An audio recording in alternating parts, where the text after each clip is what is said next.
The 7th edition of the Global Business Summit was held recently to bring together visionaries, thought leaders, policymakers, academicians and corporate heads to cohesively drive this agenda and exert the momentum needed to achieve this glorious vision.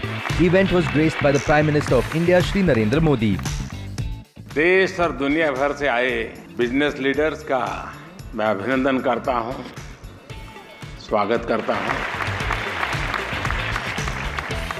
हमारी सरकार अभी तक अलग अलग scheme के तहत direct benefit transfer इन welfare scheme के अंतर्गत 28 लाख करोड़ रुपए ट्रांसफर कर चुकी है। 28 लाख करोड़। चूंकि मैंने रीइमेजिन किया, डीबीटी की व्यवस्था को प्राथमिकता दी, आज 1 रुपया दिल्ली से निकलता है, 100 के 100 पैसे उसके पास पहुंचते हैं। May I please take the pleasure of inviting the Managing Director, India and Head Data Partnership and Innovation, APAC, Gfk, to please join us. Please welcome Nikhil Mathur on the stage with a brilliant round of cheer. Nikhil, hi, and a very, very warm welcome to you. Thank you so much. Over to you. Thank you. I think in India is showing resilience to the world. It's showing its influence on the global roadmap, and it's really definitely building up dominance to change the financial landscape. The focus for us today is how do we really find that sweet spot for us? And I think that's the kind of a topic we're going to be discussing today. And in my view, it's a combination. It's a mix of art and science.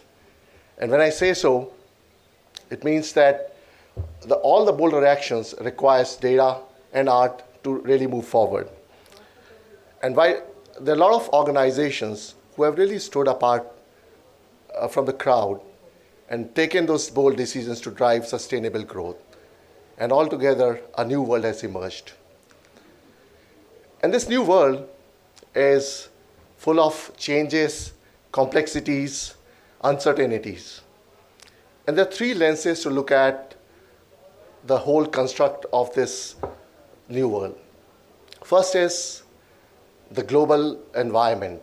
So the world was recovering from COVID, and we were hit by further crisis of war, geopolitical situation, supply chain disruptions, macroeconomic indicators, which ultimately build pressures on inflation and recession. And the second bit is all about industrial revolution, what we call 4.0. This is where the boundary lines between physical and the cyber world is really blurring. And I think this is the year, or this is the decade for India to make an impact. There was a research which said that only 1.6% of the executives are really investing in data culture, investing in data literacy within their organization. Moreover, 1 out of 3 CMOs are not confident about their data systems. Now, if that is the case, I think there's a need for leaders like you to really look at how do we channelize this upcoming opportunity, and how do we really convert this into a bigger opportunity for everybody. At GfK, we have been doing this for last 90 years. We have been bringing innovation and data science for our clients to unlock their growth. We have revolutionized the way knowledge is accessed at speed, and we have helped organizations to transform their business. Our mission is unlocking growth from the business. GfK operates in 60 plus markets across 5 different industries. We provide consultancy services to our clients to help and shape the business. We have our experts on site, so during the event and after the event, they will be in touch with you for any discussion. And before we move on to the next step, I would like to play a short video about GfK.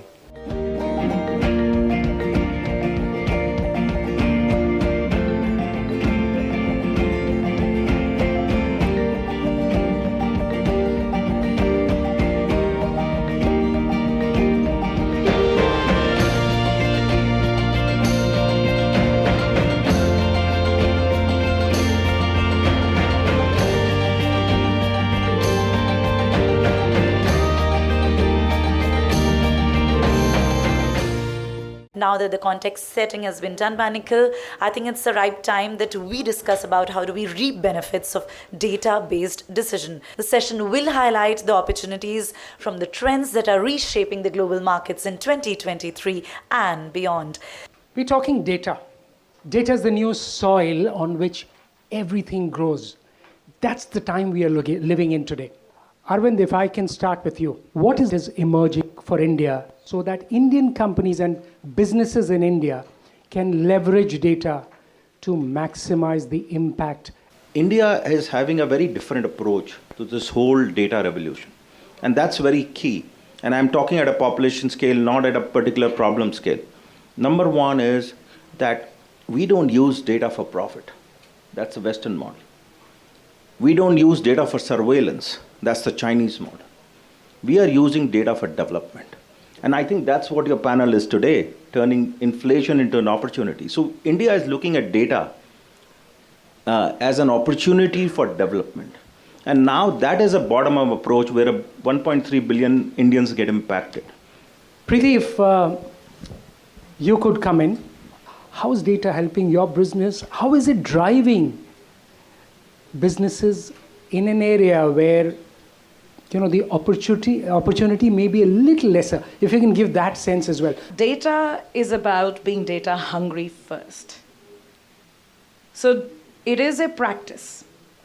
And leaders of businesses have to inculcate that practice in the way they operate. That is step one whenever you are actually running an organization. If you are not data hungry, chances are your organization is not, chances are your products are not, chances are that you haven't built connected products, and chances are you didn't bother to find out the segments within which your products actually operate. So I think that's a call to action. The second piece from Luminous specifically, I'll say, is this. So the data that we've collected tells us a few things. Two phenomena are actually happening as we have learned so far. The data tells us that rural and tier 2, tier 3 India is electrifying faster than the one in metros, because metros is almost coming to, or many cities in metros are coming to what is called a power surplus. Daniel, if I can ask you, what is the experience? How do businesses manage through the inflation? How do they create the opportunity? You're right. I mean, and I actually have had a chance to work in Latin America when we were really going through like a perfect storm, because in addition to inflation, there was also a huge devaluation of the currency, and there was also recession, and there was also some challenges. Brazil was impeaching the president at the time. So there were a lot of forces coming your way. I think there are things that we normally do if you're running a company that is internal, and then things that are external. But my experience, success, if you just look back, people will remember how they experienced the service and the products and what your company did during the tough times, right? So you go in with that mindset. And in many cases, you have to get to know your consumers, your customers all over again, because their dynamics change completely, right? So if you have inflation, which in essence, price goes up and your buying power comes down, many solutions or products, whatever you had commercializing before, just no longer is suitable for the consumer, for the patient. It depends. If we are in the consumer space, we're also in the healthcare space. So it starts by getting to know your clients, your customers, your consumers from scratch. Don't assume that you know their reality yet, right? So you have to go from there.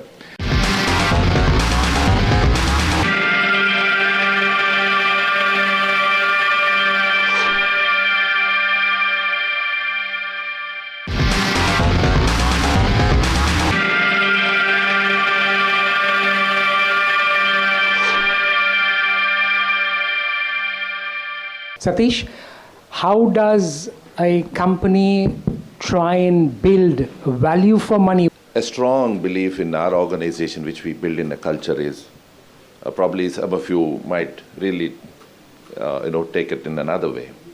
We strongly believe experience is a deterrent. Clearly, we say experience is a deterrent. The reason is most of our decisions are based on the past thing which happened. Somewhere in some market, we have taken this decision, and at that circumstances, we did this. So now we try to apply that experience into this without putting into a thing that your external environment has completely changed. Your consumer has changed, your competition has changed, your things have changed. So definitely the result. Second belief is the best of the brands are built at the worst times. Clear. We see an opportunity in this kind of a market where probably we are a durable company.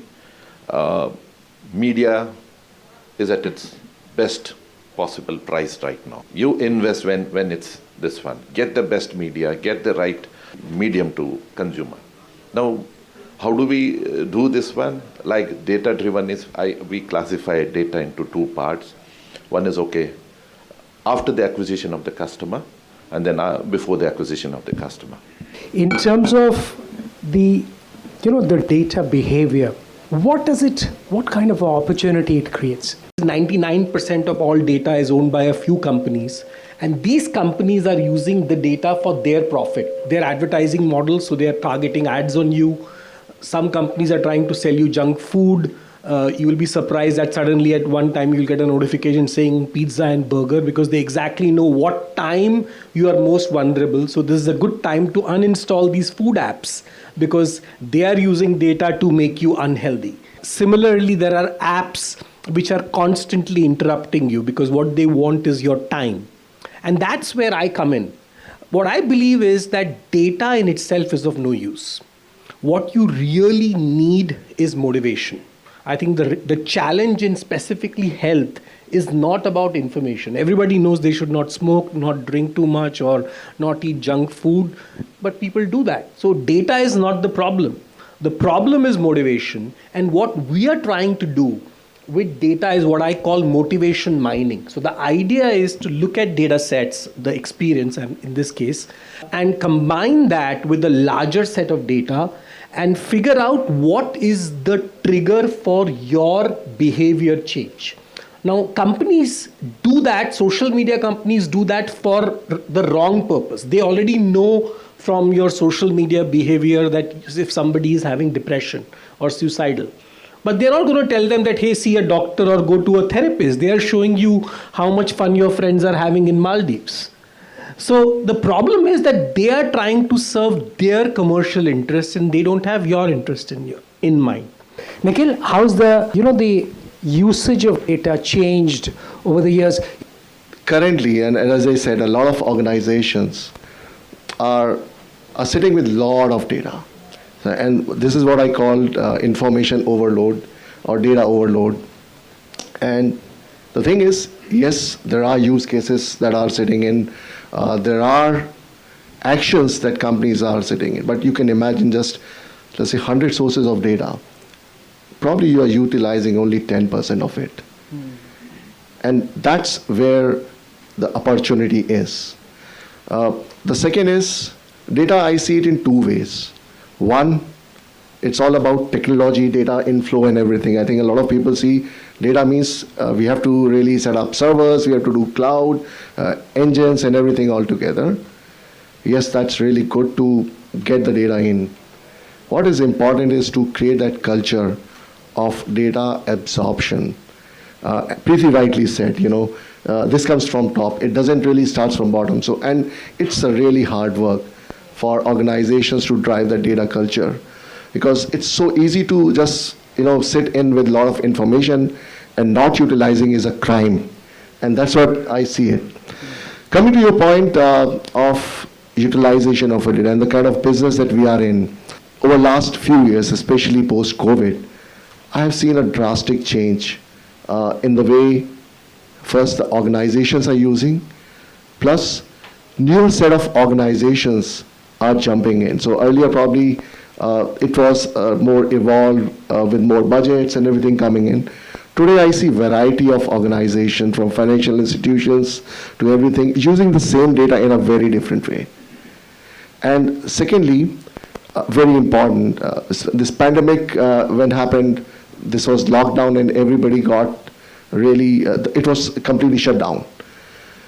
The retailers were really badly impacted. And therefore, this whole discussion started about online, offline, digitalization, and main things around that. Today, I see that retailers are really evolving. Maybe Arvind probably would talk about ONDC, how the government is really putting a common retailer to it. I'm talking about a bigger set of retailers who are probably family-owned business.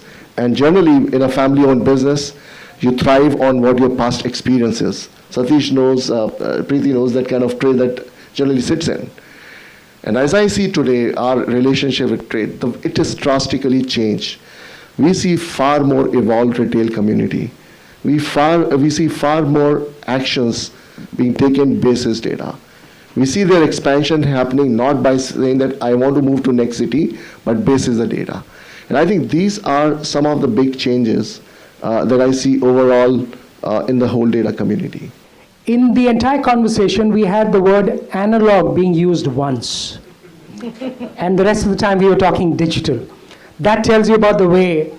And these are tough times. So I'll just end with a few lines. For small businesses, average person, inflation is eating it. So, Nikhil, do I have just a couple of lines to say? Can I?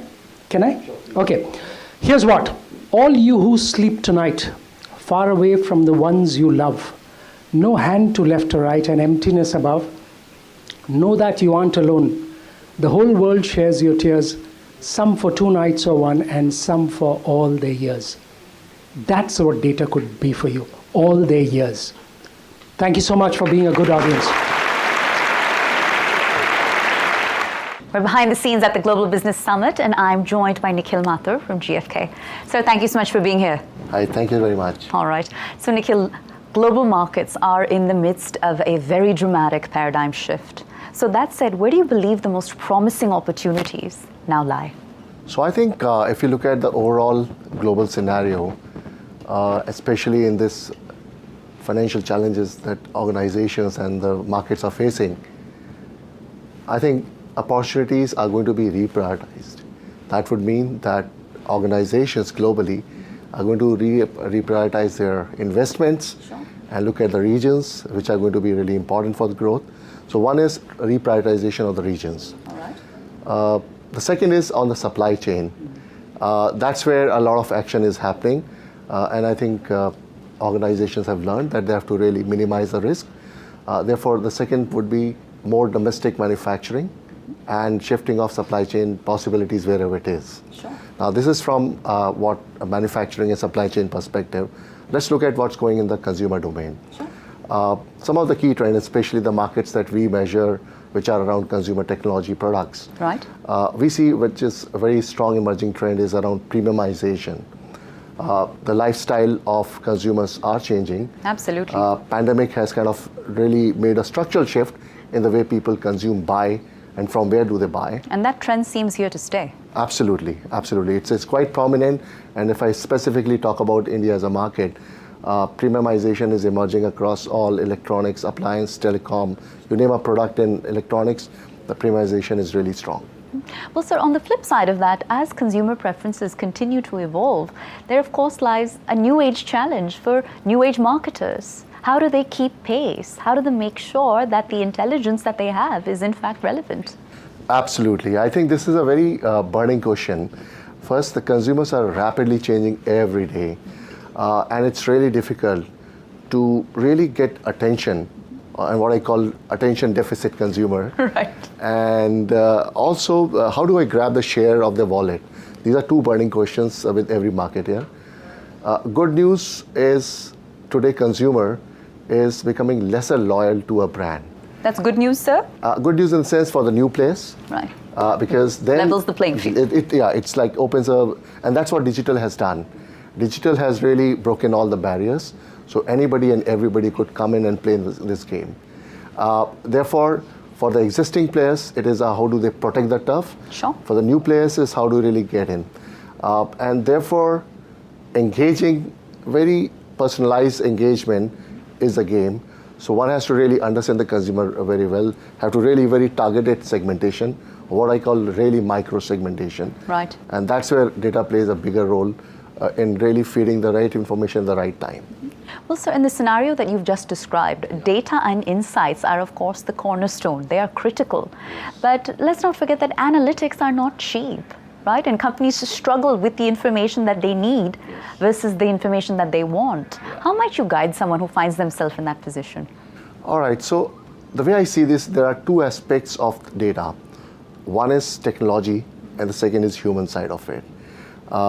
What I see is there is a need to change the data culture within organizations. I would say they have to really bring in data culture within the organization because you will see organizations who are sitting with a lot of data. That's what you said. Right. The companies are sitting with a lot of data. Right. How do you really make it as a common voice and really drive utility out of it? So in that case, the data culture needs to really change and everything has to be linked to a ROI. So I think in the past data was used for validation. Today it is used for activation. Right. I think that's a big change that I see.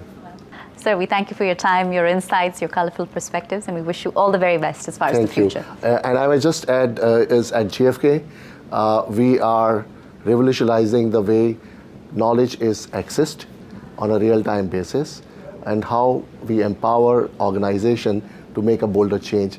We have got a Neuron platform which really empowers organization to really go to the deepest level of granularity and makes those actions what you really talked about. Well, sir, I got a follow-up question. I can't let you go just yet. All right.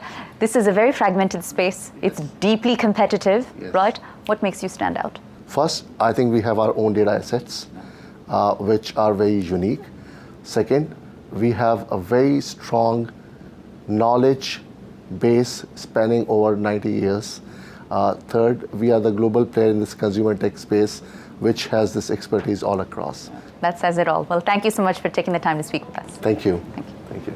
Global Business Summit 2023 has been at the forefront of driving a singular agenda for scripting economic change by connecting the building blocks of economics for India and the globe. GBS serves as a conduit for corporates and governments to secure investments from domestic and international allies that will become a part of India's growth story.